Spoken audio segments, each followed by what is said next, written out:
Well, good morning, everybody, and thanks for being here today. For more than a year now, we've been calling on Republicans in the legislature to protect reproductive freedom in our state and repeal Wisconsin's archaic 1849-era criminal abortion ban. A ban that's been on the books since before the Civil War and before women ever had the right to vote. And at every opportunity to do the right thing, and even as we saw our state, our healthcare systems, doctors, and Wisconsin women and families thrown into chaos and uncertainty, they have refused. Instead, last week, Republicans introduced their own bill, a bill that would neither meaningfully support survivors of rape or incest, nor does it provide freedom and protections that Wisconsinites had for 50 years until June 24th of last year when the Supreme Court overturned Roe. It's been clear from the beginning that I won't sign a bill that leaves Wisconsin women with fewer rights and freedoms that they had before U.S. Supreme Court overturned Roe. Simply put, Republicans' bill doesn't cut it. And I want to be clear today, it doesn't cut it because it falls short of what the people of this state want and the freedoms they deserve. Growing increasingly tiring for people in this building to accept the premise that restoring Roe and access to safe legal abortion are radical ideas that only Democrats support because they don't. They're not, they're not. Republicans, Independents, Democrats, Wisconsinites overwhelmingly support Roe and safe legal access to abortion. Folks, that's a statement supported by data. It's not up for debate. And it grows increasingly frustrating to hear people suggest there's room for compromise when it comes to restoring the constitutional rights and freedom of Wisconsinites that they've had for almost 50 years before those freedoms stripped from them in one fell swoop on one summer day. Folks, you already know what I'm going to say. The will of the people is the law of the land, so I won't say that, although I just did.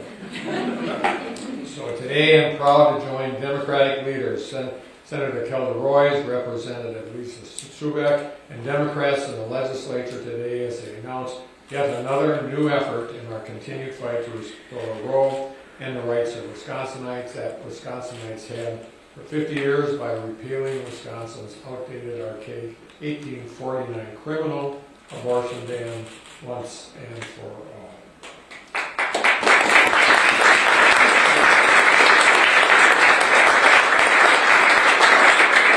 We're not flirting with fringe ideas here, folks, and what this bill will do is simple.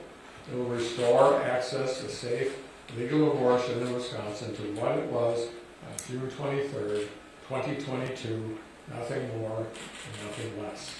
The people of Wisconsin know where I stand, and that's with them.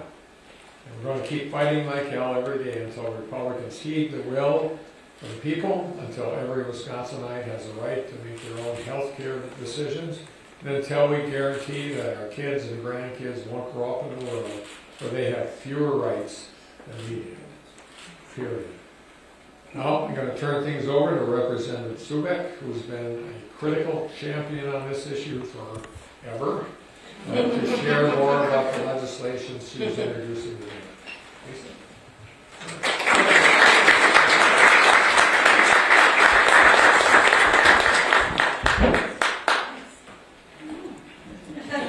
Someday I'm going to figure out how to do that not awkwardly.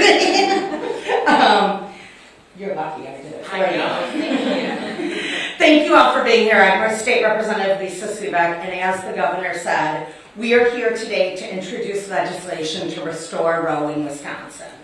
For nearly 50 years, Roe v. Wade was the law of the land and guaranteed us the right to safe and legal abortion no matter where you live.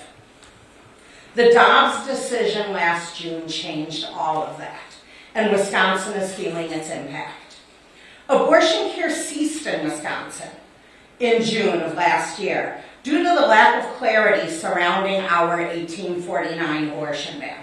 Patients have been forced to leave the state. Even those patients facing serious health complications have had to travel out of state to receive the medical care that they need. Wisconsin has a criminal abortion ban still on our books. It is the oldest ban in the nation.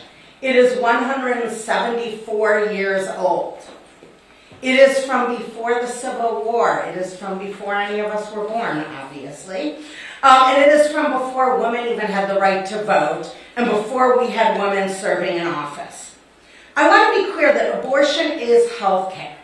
And as long as doctors face prison time for providing health care, and as long as extremist Republicans continue to put politics ahead of our health, ahead of our rights, and ahead of our freedom, abortion will remain unavailable in Wisconsin, and we are working to change that.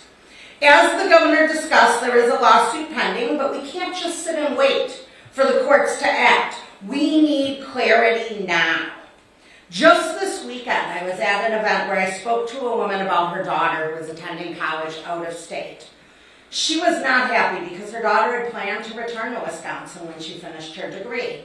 Her daughter has begun interviewing for jobs out of state because she no longer wants to return to Wisconsin, to a place where she couldn't get the care she needs should she need it, and in a place where her future children may not be able to receive the care that they need. Every pregnancy and every situation is different. We believe in the rights of individuals to make our own reproductive health care decisions in consultation with our families, our physicians, those we choose to involve, but without interference from politicians.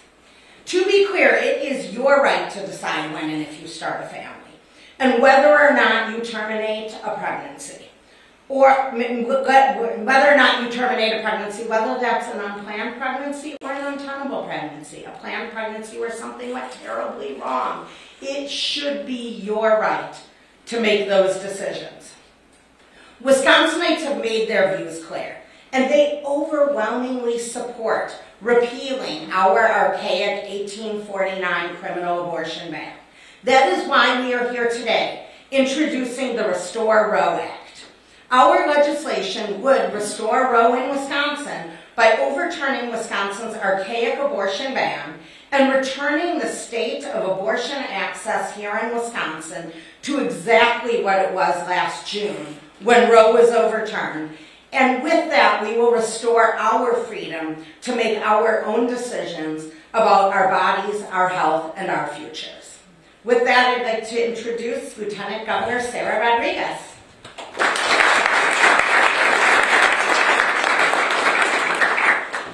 Thank you for the box, Representative Subek, and good morning. So I am proud to be standing here with my Democratic colleagues and Governor Evers as we renew our calls to the Republican leadership to listen to the people of our state on an issue that is so deeply personal and has such profound consequences. As a public health professional, as a nurse, as a mother, I know that abortion is health care. And as a Peace Corps volunteer, I saw firsthand the impact the lack of access to reproductive health care has on a woman, a family, and a community. And what's more, as a state, we are already struggling to recruit and retain talented workers, particularly obstetricians and gynecologists. We know that we cannot expect more people to move here if they have to give up basic freedoms to be able to do so. Yet time and again, Republican leadership in this state has had the opportunity to do the right thing, to protect the health and safety of Wisconsinites and to defend reproductive freedom. But time and again, they have failed, especially when women, patients, and providers needed them most. Every single Wisconsinite should have the right to make their own reproductive health care decisions without the interference of politicians who know nothing about their faith, their family, or their circumstances. As elected officials, it is our job to listen, to respond, and to be held accountable to the people who elected us. They deserve to have leaders who listen to them. They deserve to have the rights they have had for over 50 years to make their own decisions about reproductive health care. That's what this bill is about today. It's about solutions. It's about listening to people who elected us to serve. And yes, it's about doing the right thing. And so with that, I would like to introduce Senator Rose. Thank you, Lieutenant Governor. I'm not sure I need the box, but I like having it. It seems easier than trying to figure out how to put it back in. I'm delighted to be here today. Women and not politicians are the ones who should make decisions about our own bodies and our lives and our health. That is self-evident. Abortion is basic health care that about 1 in 4 Americans will need in her lifetime. And Wisconsinites overwhelmingly want us to restore Roe v. Wade and the rights we have. This is not controversial, despite the very best efforts of anti-choice extremists to make it appear so. About 2/3 of Wisconsinites are pro-choice. And according to a Spectrum News and Siena College poll last fall, only about 5% of Wisconsinites support or agree with the draconian 1849 language we're discussing today. That's the very statute we proposed removing with our bill. Now, if our state was not so severely gerrymandered, that 1849 ban language would have already been repealed, because there would be political accountability between elected leaders and voters.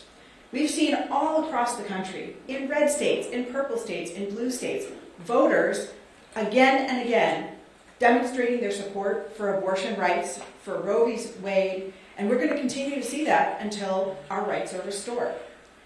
We cannot afford to make Wisconsin an even more hostile place for healthcare providers and for pregnant people if we want our state to thrive.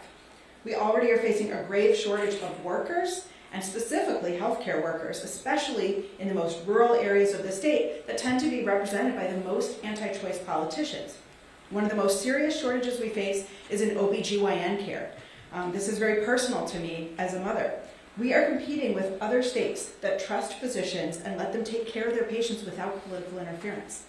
Now, when Wisconsin can't even get our act together to get this old language that almost no one supports off the books, and then our politicians grandstand by threatening physicians, we're going to lose more and more doctors, more OBs, family practice docs, and other healthcare providers.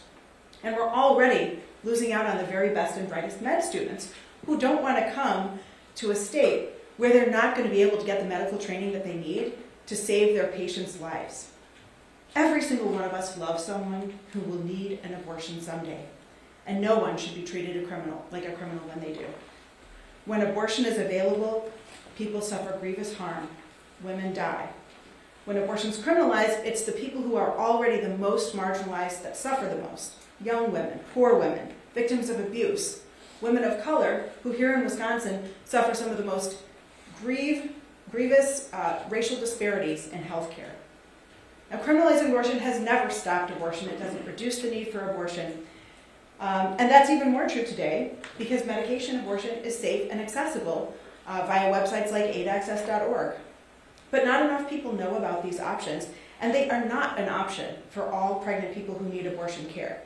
And although right now there are no criminal penalties for self-managing abortion in Wisconsin, that is one of the leading priorities of some of the most powerful GOP lobbyists in our state and nationwide. Indeed, just last week, Republican legislators introduced legislation to make what I just said illegal, to gag state employees or people in a public building from speaking and providing accurate information about abortion. There's a clear contrast here. Democrats are united in our determination to restore Roe and protect people's fundamental rights. We want to ensure that everyone who needs abortion care is treated with basic dignity and respect and is able to get the care they need from a healthcare provider. Republican politicians and lobbyists, on the other hand, they're fighting amongst themselves as they work to further trample on our freedoms by making the 1849 law even more extreme, by attacking birth control and fertility treatment, and then criminalizing free speech. Today and every day, Democrats and Governor Evers are going to stand with Wisconsinites who value our rights and freedoms and will restore Roe v. Wade. Thank you.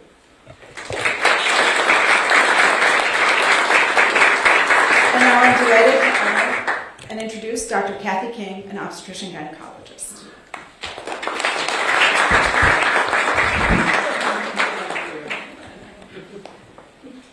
Hi, good morning.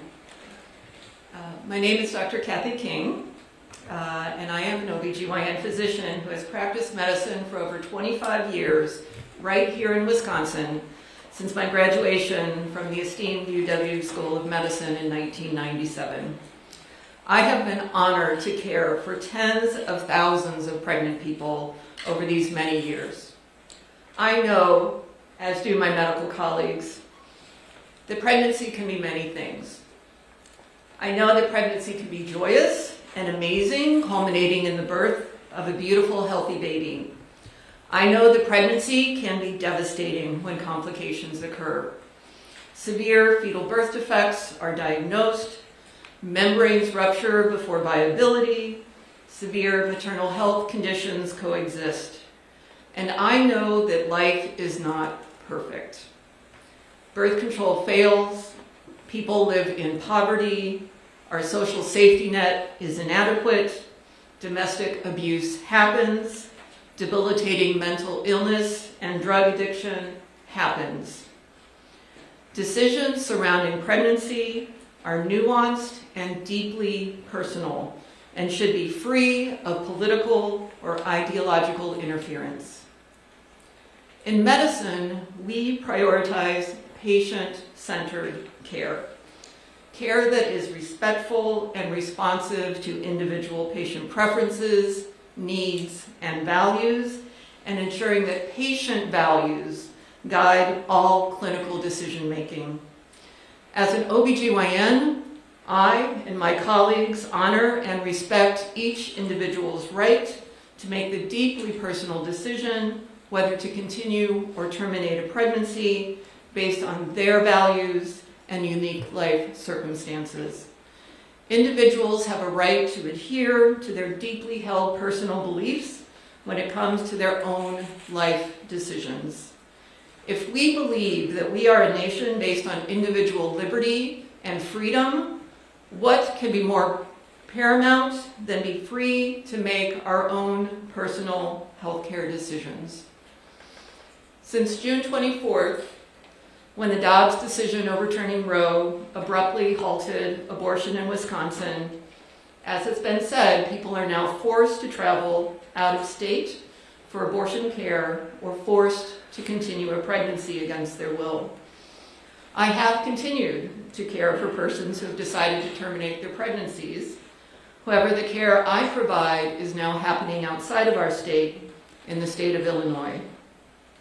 I see people traveling from Wisconsin and some of the other 14 states, such as Missouri, Kentucky, Texas, Mississippi, that have criminalized abortion with almost no exceptions.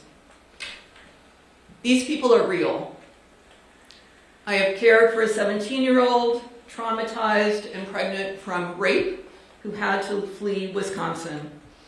I just cared for a 44-year-old diagnosed with leukemia who became pregnant when her birth control failed and she had to flee Wisconsin.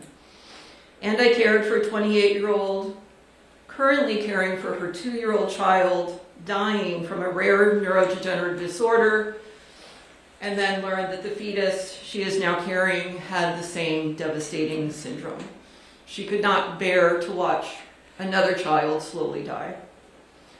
The fact is that 6 in 10 people having abortions already have children. They are making these complex decisions for the health and well-being of themselves, their family, and their future. I and my colleagues who provide abortion care sit and we listen to our patients. We hold their hand. We counsel them, and at times we are crying with them, honoring and respecting them. My lived experience has taught me many things, even that people who identify as pro-life may at some point decide to have an abortion or support someone having an abortion in the context of overwhelmingly difficult circumstances. We all know someone who has had an abortion, a family member, a friend, a coworker, whether we know it or not.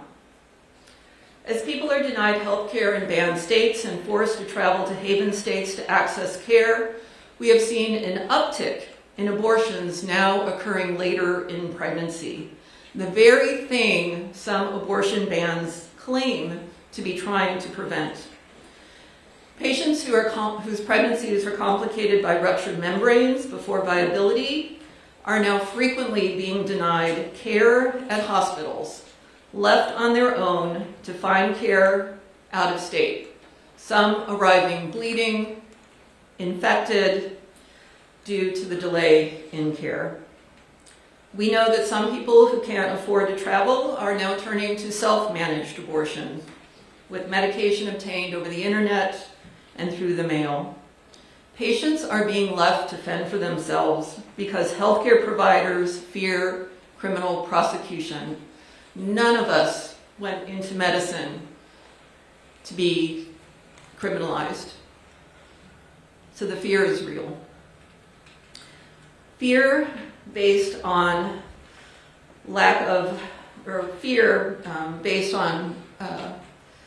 fear of criminal prosecution has affected care and has replaced patient-centered care.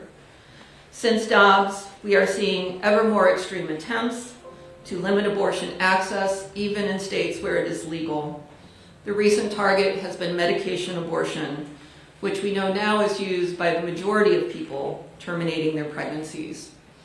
A case before one federal judge in Amarillo, Texas, could stop access to mifepristone, one of the drugs used in medication abortion, in all 50 states under the baseless claim that it is unsafe. Mifepristone was approved by the FDA 23 years ago and has been safely used by over 5 million people, along with misoprostol, for medication abortion as well as miscarriage management. Creating more barriers to safe abortion care is happening at a time when we are seeing the maternal mortality rate continue to increase in our country, especially for women of color. In 2021 report, the maternal mortality rate in this country increased by 40%. That should give everyone pause. History has taught us that extremist laws that drastically curtail or eliminate access to safe abortion result in devastating consequences. We should learn from our history, not repeat it. In the not-so-recent past, abortion restrictions were often framed in the guise of trying to protect the health of the mother, supposedly because politicians, with due respect, with no medical training, although some do, know better than highly trained healthcare providers practicing evidence-based medicine on how to provide safe care. The pretense of caring about women's health is quickly fading with the shift to ever more draconian laws and policies. The head of Pro-Life Wisconsin, who lobbies some of our legislature, has been recently quoted stating that the current exception for the life of the mother under Wisconsin's 1849 criminal abortion ban is too broad. An exception for the life of the mother is too broad. That is extreme. These ongoing political and judicial interferences into the practice of medicine and people's personal lives should give everyone pause. Wisconsin's 1849 criminal abortion ban is a dangerous, shameful relic of our past, and polls show a majority of Wisconsinites feel the same. So with great gratitude to Governor Evers, Lieutenant Governor Rodriguez, Representative Subek, and Roy for introducing the Restore Roe bill to repeal Wisconsin's extreme, unjust, and dangerous criminal abortion ban.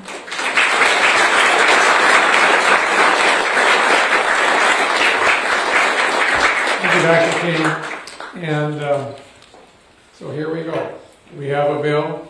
Let's have a debate. Let's have a debate. The Republicans have their bill. The Democrats have their bill. People of Wisconsin should be able to hear a debate about this issue, not silence. We need a debate. So with that, we'll be glad to answer any questions people have.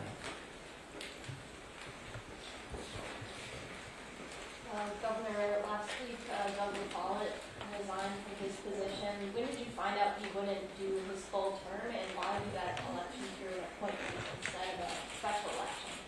Sure. I heard about it last Tuesday, or whenever the letter was written, and I talked to Sarah Rodriguez for the first, or Sarah Godlewski for the first time on this issue last Wednesday, and I appointed her because her previous position in the state intersected significantly with Doug LaFollette's position, role in the state, especially around the Board of Commissioners of Public Lands, which is a really important part of that job. And so she will be a perfect fit for that. And that's why I appointed her. I did appoint, and no one complained about this, oddly enough, when I left the office of state superintendent, I had an appointment of Carolyn Stanford Taylor. Silence. Next question. Do you think that it's fair to appoint and not call special election for SLS to just hand Godlewski a job, which some would say is just another 4 years of campaign for her next, it's a stepping stone for her, and you just handed it to her? Why did I not hear one word when I appointed Carolyn Stanford Taylor as state superintendent of public instruction, which I would argue is a more high-profile job than Secretary of State. She'll do a great job. She's been part of the executive branch of government, and I trust her implicitly. Taylor, with all due respect, Taylor is not coming off the Senate now, and she did not step down to clear the way for another candidate. Who cleared the way for another candidate?